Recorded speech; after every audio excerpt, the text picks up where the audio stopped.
be the only one out there. And so humans tend to be really sensitive, looking for cues that they're like somebody else, and that there are other people like them. And this is one of the reasons it's real helpful to do something that's out in the public and visible or audible to others, because then others feel, oh, my feeling isn't all that weird. There are other people who think the way I do. There are other people who think that person sounds like a rabid bigot. It wasn't just me. And so it's something to always be aware of there, is that almost every day you'll find ways that you can provide little bits of social proof for somebody else that will allow them to identify more with the position that you have, and will reinforce in their minds the feelings that may be making them contemplate something, maybe in their minds saying, well, yeah, I guess I ought to go ahead and try and do something about it. So you can be working that just by being open about what you're thinking in a gentle, non-pushy kind of way, but allowing people to identify with what you're saying. Similarity is another thing that's really important in terms of how humans act. We tend to respond more favorably to people who are similar to us. And so like you were saying before, Larry, you were having trouble with people who are of a different race or ethnicity. And you were probably thinking, well, gee, if I were only Latino, I'd probably have an easier time with this guy than I'm having now, because I feel that he's looking at me like I'm different. And he probably is. I mean, you don't have the accent, you don't look the same, and it's harder for him to relate. And so when you're dealing with somebody who comes from who's different from you in one or another way that you're aware of, let's say difference in age, find other ways to connect with them. And it may be something like, well, where'd you grow up? Or you came to the Bay Area recently, where'd you move in from? Michigan.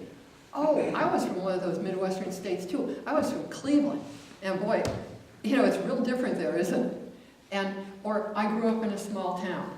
Or I also have Mormon relatives. Or my family was Catholic. Or we have the same hobby.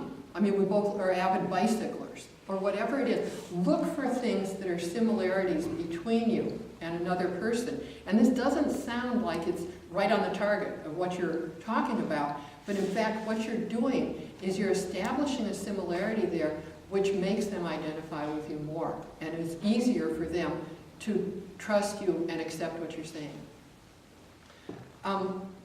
Going along with that similarity kind of thing is liking, and people will like people who are more like them. There are all sorts of other factors, I'm sure, that we're all aware of that go into liking. Smiling at people, being physically attractive works well. Using languages that fit with the person's way of speaking. So that if somebody is consistently using certain slang terms, and you're comfortable using the slang terms, use the same slang terms with them. It's one of the reasons that people learn how to adopt some of the habits, behaviors of their kids. Because they can't seem totally like their kid, but they try to at least be familiar with the symbols they use when they're texting or something like that. And they'll write a note deliberately on paper, they won't text back to them, but they'll at least put, "Are you home?" You know, to sort of say to the kids, you know, I can kind of understand what you're about, and it makes you more likable. Give compliments freely, smile at people, that stuff works. You know, it doesn't hurt anybody to say, gee, I love the color of the sweater you're wearing. It looks really good on you. It happens to be true. I'm not talking to you. But you know, it's you can spontaneously give compliments, and it works well for people. Yeah? Does mirroring people's physical, emotions when you're listening to them actively act in the same way? It can, and that can be used, sometimes it's used cynically in business and sales situations and things, but What she's talking about, what's your name? Susan. Susan. So Susan's sitting there, and she's sitting like this, and she's looking at me, and her head's a little cocked on the side. And if I were talking with Susan, I'd look her straight in the face, and we'd have parallel postures. And what that does is unconsciously, it's something we do without even realizing it, but you may see two people doing this and getting in a conversation, and first they were sort of strangers, and they're kind of standing at an angle to each other, and then gradually they turn more toward each other, and their gestures begin to mirror each other. And this is something that helps people begin to identify with you, and I think that's less a liking kind of one, but it is one that's a similarity one that happens to synchronize behaviors and postures. And so if you're noticing that somebody is lounging back and their legs are crossed or something like that, you can sit back and look similarly relaxed with them instead of getting forward and I'm all eager on this kind of thing, because then it's maybe making them feel crowded and less like they're going to be comfortable with you. Association with something positive always works well. This is one of the reasons that at every event have food. They've actually studied this.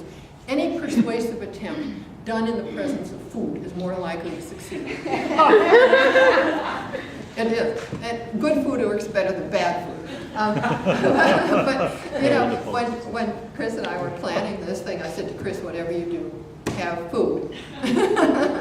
We are not going to have, 3 grinding hours of nothing to cheer people up and make them feel happy and positive. And so now you all have these nice little warm, foodie feelings inside you. And obviously association with people who are famous or popular is another kind of liking thing. And one of the reasons that we're very shortly going to go into doing role plays, but I wanted to mention those factors because you may find in doing your little role plays with each other that you also can use some of this liking stuff. You may use as one of your ploys, talking about some hobby you have in common, or we're both women of a certain age. And so, of course, we understand about these things. I mean, these kinds of little things that you can do to help you connect with the other person may work really well. I mean, you may be working in the same kind of industry.